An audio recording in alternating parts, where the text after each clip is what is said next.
제가 지난주부터 목회자 칼럼을 쓰고 있습니다. 여러분 보고 계신지 모르겠습니다. 오늘 것도 보신 분들은 아시겠지만 제가 거기에 적은 대로 지난 주 중에 한 정원 모임에 제가 참석을 했었습니다. 그 자리에서 감사의 제목을 함께 나누고 지난 주일에 있었던 말씀에 대한 적용 질문을 함께 나누는 시간을 가졌습니다. 적용 질문이 그거였죠. 내가 하나님 앞에서 그래도 이건 가장 잘한 일이다, 이 일만은 참 잘했다라고 생각하는 것이 있다면 그것이 무엇인지 한번 나눠봅시다 라고 했습니다. 이 질문에 한 분이 이렇게 답을 하셨습니다. 결혼하기를 참 잘했다. 한 분이 격하게 반응해 주신, 너무 마음에 듭니다. 반응을 해주신 분도 있고 별로 그런가 보다 하시는 분들도 있는데 아마 그런 분들은 결혼을 다들 잘했다고 생각하셔서 별 감흥이 없으신 거 아닌가 생각이 듭니다.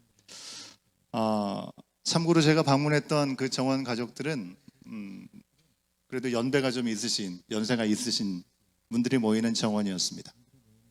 그런 분들한테 그런 이야기가 나온 거, 결혼을 참 잘했다라고 얘기하는 것은 참 어려운 일이라는 생각이 들었습니다. 여러분, 요즘 젊은 여러분 세대는 남녀 할 것 없이 양육하고 일하는 거 다 같이 하잖아요, 그죠? 근데 우리 어른 세대들은 그렇지 않았잖아요.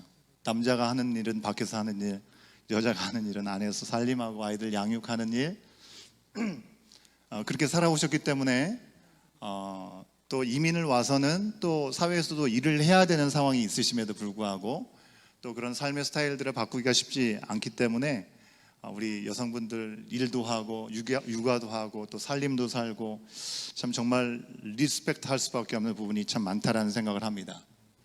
그런데 그런 삶을 사는데 그 와중에 하나님 앞에서 잘한 것이 무엇인가라는 그런 질문 앞에 여러분, 결혼을 잘했다? 이 어마어마한 고백 아니겠습니까? 그죠? 원래는 결혼을 꼭 그렇게 필요하게 느끼지 않았다고 하셨습니다. 하지만 지금 와서 보니까 주님 안에서 참 잘했다는 일이라고 고백하시는 그 나눔이 너무나 저에게는 인상적이었습니다. 그래서 원래 정원에서 나누는 것은 비공개해야 되는 것, 비공개해야 되지만 제가 그 자리에서 먼저 양해를 구하고 오늘 이 시간 그 말씀을 나누어 봅니다. 여기 우리 청년들 많이 앉아 계시는데 청년들은 꼭 귀담아 들으시면 좋겠습니다. 주님 안에서 결혼은 꼭 하시기 바랍니다. 마음이 없는 건 아니다 하실지 모르겠지만 바울처럼 전도하기 위해서 결혼을 안 하겠다 하는 것이 아닐 바에야 결혼하셔서 생육하고 번성하고 땅에 충만하시기 바랍니다. 여러분, 그분이 결혼을 참 잘했다라고 하신 이유가 뭘 것 같으세요? 예상이 되십니까? 뭘 것 같으세요? 여러 가지 생각이 드실 수 있겠는데 그 이유는 바로 사랑스러운 자녀 때문이라고 얘기했습니다. 그 나눔을 해주신 분의 자녀들이 현재 우리 교회 안에서도 너무 귀하게 섬기고 또 볼 때마다 참 본이 된다라는 생각을 저도 하고 있기 때문에 아주 격하게 좀 공감이 되었습니다. 이렇게 얘기하니까 더 자녀들이 누군지 궁금하시죠? 누군들 어떻겠습니까, 여러분? 우리 교회 자녀들이 다 너무 귀하잖아요. 아멘? 모든 자녀들을 향한 부모님들의 마음이 다 똑같을 거라고 한다면 굳이 우리가 누군지 알 필요가 있을까요? 중요하지 않습니다. 그런 이런저런 나눔을 하면서 모임을 하고 나니까 이 어머니가 그처럼 자랑스럽게 여겼던 그 자녀들이 저나 우리 공동체 보기에 참 늘 귀했던 이유가 이렇게 있었구나라는 생각을 다시 한번 해보게 되었습니다. 그럼 우리말에 윗물이 맑아야 어떻게 해요? 윗물이 맑아야 아랫물이 맑다라는 말이 있죠. 다 아시는 말씀이죠. 우리 부모나 리더가 바르면 그 뒤를 이어가고 있는 자녀나 따르는 이들이 바르게 된다라는 의미입니다. 영어에서도 이와 비슷한 표현이 있습니다. 조금 부정적인 내용인데요. Fish begins to sink at the head. 생선 비린내가 머리서부터 난다라는 그런 얘기죠. 윗사람이 잘못되면 다 잘못된다, 이런 얘기입니다.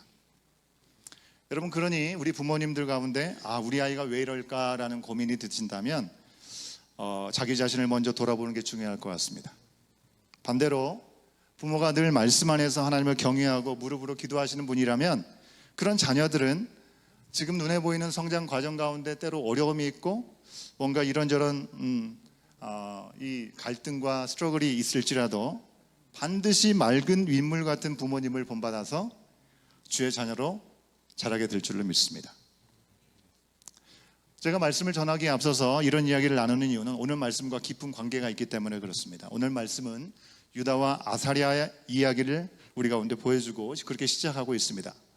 22절까지의 말씀을 보면 남왕국의 왕이 누구일 동안에 북이스라엘의 왕들은 어떻게 시작해서 어떻게 끝났는지 수도 없이 이렇게 반복하는 여러 왕들에 대한 이야기를 소개하는 것 같습니다. 하지만 오늘 저는 이 시간에 유다의 왕이었던 아사랴라는 왕에 포커스를 맞추고 싶습니다. 아사랴는 아마샤의 아들이었습니다. 여러분, 열왕기에는 너무 낯선 이스라엘 왕들의 이름들이 계속해서 등장하고 있습니다. 사실 우리 한국에서 어렸을 때 역사 공부를 하든지 이 조선시대 왕 태종태세 문단세 이것만 외우는 것들로 힘들었는데요. 사실 우리 자녀들은 영국의 왕들 막 외워야 되잖아요, 그죠? 미국의 대통령들도 어쩌면 외우면서 고생을 많이 하고 있을지도 모르겠습니다. 거기에다 이스라엘 왕들의 이름까지 굳이 다 외울 필요가 있을까요?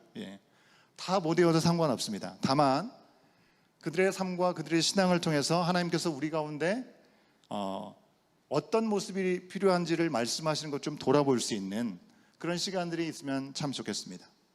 여러분, 아사랴는 16살 때 남왕국의 왕이 되었습니다.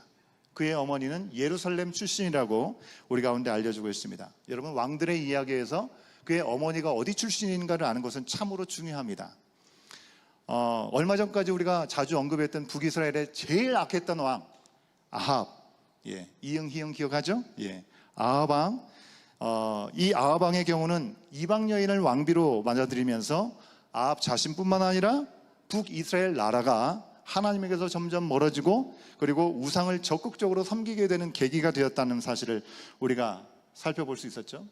근데 거기서 끝나지 않고 아합과 이세벨 사이에서 나왔던 이 아달랴와 결혼했던 남유다의 왕 여호람. 자, 북이스라엘의 공주와 이 남유다의 왕자가 결혼을 하니 이제 남유다 가운데서도 그 후로는 바알 신앙이 두루 퍼지기 시작한 것입니다. 아달랴는요, 자기의 아들이었던 아하시아가 왕이 죽은 뒤에 자신이 왕권을 잡으려고 손자들까지 다 죽이는 아주 무섭고도 엽기적인 일들을 자행했던 것을 우리는 볼 수가 있습니다. 이 일 때문에 다윗 왕조가 끊어질 위기가 있었습니다. 하지만 다윗 왕조를 분명하게 이어가게 하시겠다고 약속하신 하나님께서 그때 공주를 통해서 어린아이 요아스를 살리셔서 다윗 왕조를 이어가게 하셨습니다. 여러분, 속담이 틀리지 않죠? 윗물이 맑아야 아랫물이 맑고, 그죠? 생선의 머리가 냄새나면 모두 냄새가 심하다는 그 말이 성경도 증명하는 진리인 것 같습니다. 아까 우리 청년들에게 주 안에서 결혼하는 권면을 제가 해드렸는데, 단 결혼을 믿음 안에서 주님을 잘 섬기면서 갈 수 있는 믿음 안의 선에서 잘 하실 수 있으면 좋겠습니다. 다시 아사랴 이야기로 돌아가 보겠습니다. 여러분, 아사랴는 그의 인생에 좋은 영향력을 끼친 사람들이 분명히 있었습니다. 아사랴에게 긍정적인 영향을 끼쳤던 사람들, 그 사람들이 누구였을까요? 첫 번째는 그의 아버지였습니다. His father, 아마샤. 열왕기하 15장 3절과 4절 말씀, 세 번역 쉬운 성경으로 하이라이트 된 거를 유심히 보면서 함께 확인해 보도록 하겠습니다. 함께 읽겠습니다. 시작. 그는 자기의 아버지 아마샤가 한 모든 일을 본받아 주님께서 보시기에 올바른 일을 하였으나 산당만은 제거하지 않아서 그때까지 백성은 여전히 산당에서 제사를 드리고 분향을 하였다. 여러분, 그의 아버지 아마샤는 하나님 보시기에 정직하게 행했다라고 평가를 받았습니다. 하지만 참으로 아쉽게도 다윗이나 아사나 그리고 요아스, 히스기야 왕처럼 하나님의 마음에 합해서 평생 온전한 정직한 길로 가지는 못했다라고 평가를 받았습니다.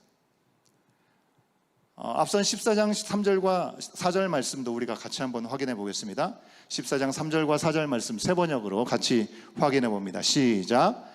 아마샤는 주님께서 보시기에 올바른 일을 하기는 하였으나 그의 조상 다윗만큼은 하지 못하였고 아버지 요아스가 한 것만큼 하였다. 그리하여 산당은 제거되지 않은 채로 백성은 여전히 산당에서 제사를 드리며 분향을 하고 있었다. 여러분, 산당은 산 높은 곳에 거기다 단을 쌓아서 제물을 바쳐드리기 위해서 있었던 제단입니다. 보통 이 북이스라엘의 악한 왕의 경우는 그 신당에서 우상의 제사를 드리는 일들도 분명히 있기도 했었지만, 여러분, 유다의 역사에서 산당에 대한 이야기가 나올 때 대부분은요, 여호와 하나님께 제사를 드리는 이야기를 이야기하고 있습니다. 하나님께 예배를 드리는 데 사용했던 게 산당이었다고 하는 것입니다. 그렇다면 왜 우리 하나님께서는 산당을 둔 것에 대해서 별로 좋지 않게 평가를 하셨을까요? 여러분, 생각해 보세요. 상식적으로는 그래도 하나님께 예배하는데 좀 더 가까운 곳에 있고, 그리고 좀 더 많이 갈 수 있고, 좀 더 자주 하나님께 예배를 드리면 얼마나 좋겠습니까? 더 좋은 건 아니겠습니까? 그런데 하나님께서 산당을 기뻐하시지 않았던 이유는 그 중심 때문에 그랬습니다. 여러분, 산당은 하나님 중심의 예배 장소가 아니라는 것입니다. 하나님은 예루살렘에 성전을 마련하라고 하셨고, 그곳에 애써 함께 모여서 하나님께 제사 드리기를 기뻐하셨습니다. 여러분, 원래 산당이라고 하는 것은 이스라엘 백성들이 약속의 땅 가나안 땅에 들어가기 전에 가나안 사람들이 섬겼던 그런 문화의 잔재라고 하는 것입니다. 처음에 가나안을 정복했을 때 모두 무너뜨려서 없어야 했던 것이었습니다. 사람들을 고생시키기 위해서 굳이 예루살렘으로 오라고 하시는 것이 아니라, 하나님은 자기 중심의 자리에, 그리고 자기의 삶의 자리에서 떠나서 하나님 중심의 삶으로 온전히 드려지는 삶을 살게 하시기 위해서 구별해서 여기에서 예배를 드려라라고 예루살렘을 구별하여 거기에 나와서 예배드리라 말씀을 하신 것입니다. 산당은 사람들이 자신들의 편리성 때문에 선호되던 예배의 장소였습니다. 어떻게든지 좀 더 쉽게, 좀 더 편하게, 좀 더 내가 원하는 방식으로 예배를 드리는 자리가 산당이었다는 것입니다. 결국 이 예배는 사람 중심, 내 중심이 될 수밖에 없는 것이죠. 예배를 드렸다, 내가 예배 드렸어, 어떤 그런 종교적인 안도감, 만족감, 그것은 잠깐 채워줄 수 있을지는 모르겠지만, 내 중심에서 하나님 중심으로 하나님을 내 삶에 온전히 높여드리는 예배는 온전히 이루어지기가 힘들었다는 것입니다. 예배는 의무적으로라도 어쨌든 드려야 되니까 후딱 해치우거나 내 종교심을 채우지만, 그 자리는 하나님과의 관계가 깊어질 수가 없는 자리, 내 죄악의 심각성도를 돌아보기에는 한계가 있는 자리였다는 것입니다. 그러기에 하나님은 산당의 제사를 기뻐하지 않으셨습니다. 여러분, 오늘날 우리는 우리의 삶의 자리에서 예배를 강조합니다. 예배를 드리는 예배당, 이곳 건물에서 예배를 드리는 것도 중요하지만 우리가 살아가는 삶의 자리가 예배 자리가 되어야 된다, 우리가 얘기합니다. 틀리지 않습니다. 예수님의 보혈의 권능을 믿고 깨끗함을 입고 성령께서 우리 안에 계신다면 우리들은 하나님이 거하시는 성전이 된 것이고, 우리가 있는 자리에서 하나님을 높이는 삶을 살 수 있습니다. 그리고 그렇게 살아야 합니다. 그러면 나 자신이 하나님이 거하시는 성전이라는 그 오늘의 신앙은 성전 중심의 신앙이 아니고 내 중심이니 잘못된 것일까요? 아니겠죠. 하나님은 성전 중심이 아니라 하나님 중심의 신앙을 원하셨던 것입니다. 예배당에 와서, 성전에 와서 예배를 드리더라도 마음이 딴 데가 있다면 그게 하나님 중심이 될 수가 없는 것이죠. 여러분, 구약 성경에서 성전은 하나님이 다스리시고 그리고 거대하시고 우리 가운데 예배를 받으시는 자리였다는 것입니다. 하나님이 바라시는 방식대로, 하나님께서 바라시는 그때, 하나님이 바라시는 그 명령대로 예배를 드리는 자리가 구약시대의 성전이었다는 것입니다. 신약시대 이후로 하나님의 거하시는 성전으로 우리 각자가 사는 것도 사실 같은 맥락이라는 것입니다. 예수님의 권능과 그 말씀 앞에서 우리는 날마다 우리 자신을 쳐서 복종시키고 내가 아는 하나님 중심으로 모시고 살아야 하는 것이죠. 내 편의에 따라, 내 중심과 내 스타일에 따라 예배를 드리라고 하는 것이 결코 아닌 것입니다. 그래서 우리는 우리 자신이 하나님이 거하시는 성전으로 살아가면서도 동시에 예수님께서 부활하신 이 주일에는 매주일 정해진 장소, 이 자리에 나와서 우리 가운데 허락하신 이 시간에 모여서 예배를 드려야 하는 것입니다.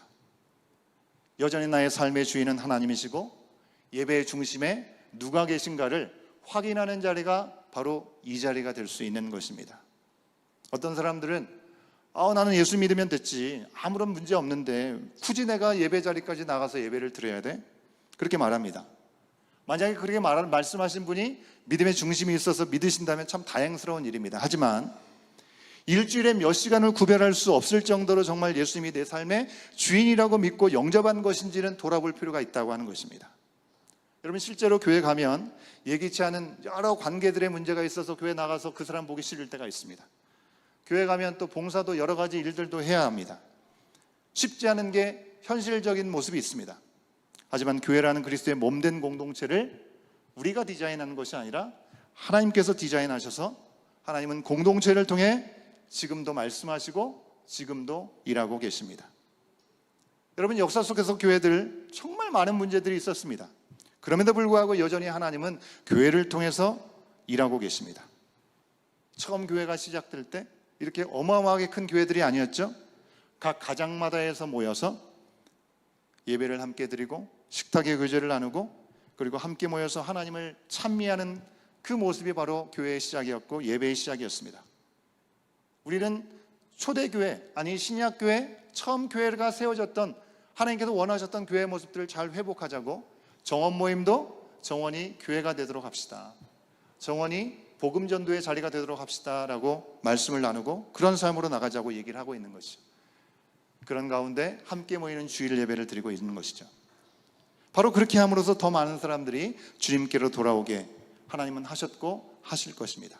여러분, 이것은 내 중심의 신앙을 떠나서 어떤 어려움, 어떤 희생이 우리 가운데 필요하다 하더라도 하나님께서 부르신 그 부르심의 자리에서 하나님 중심의 신앙을 놓치지 않고 예배하고 그리고 부르신 뜻대로 우리 가운데 주신 은사가 어떻든지 다양한 은사대로 함께 하나님의 일을 행하고 하나님께서 주신 뜻대로 흩어져서 하나님 나라를 확장하는 그것이 바로 하나님께서 우리 가운데 주신 뜻이라는 것입니다. 여러분, 코로나가 생긴 이후로 온라인 예배가 시작되었습니다. 온라인 예배로 모이기 어려운 교회가 참 많았습니다. 우리 교회 공동체는 딱 그 어려운 시기에 새롭게 시작되면서 현장 예배 중심으로 이어가게 되었습니다.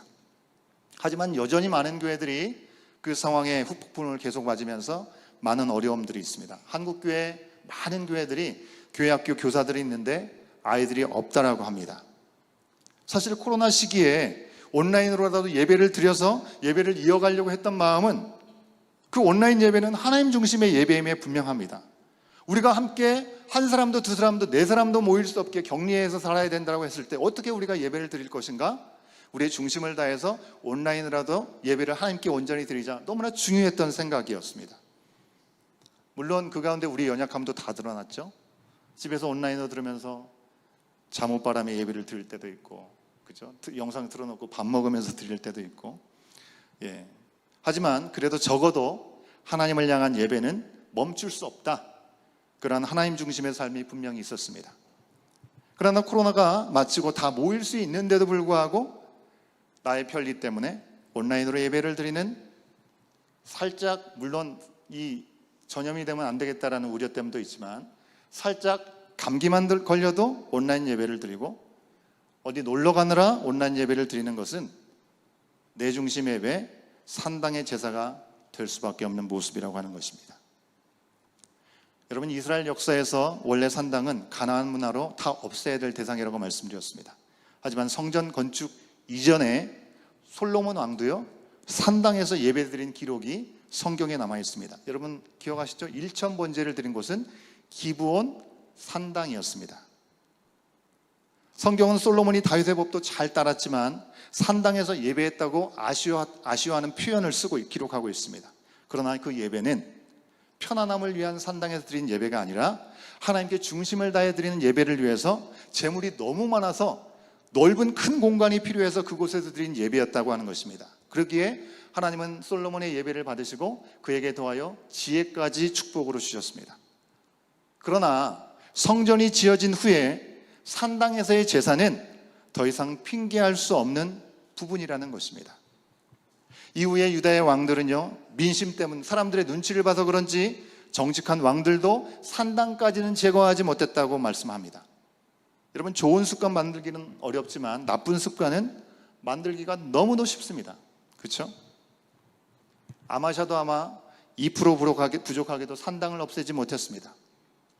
그래도 대체로 하나님께 정직했던 탓에 아사랴는 아버지 아마샤를 본받아서 주님께서 보시기에 바른 길을 걸으면서 정직히 행했다고 우리 가운데 말씀합니다.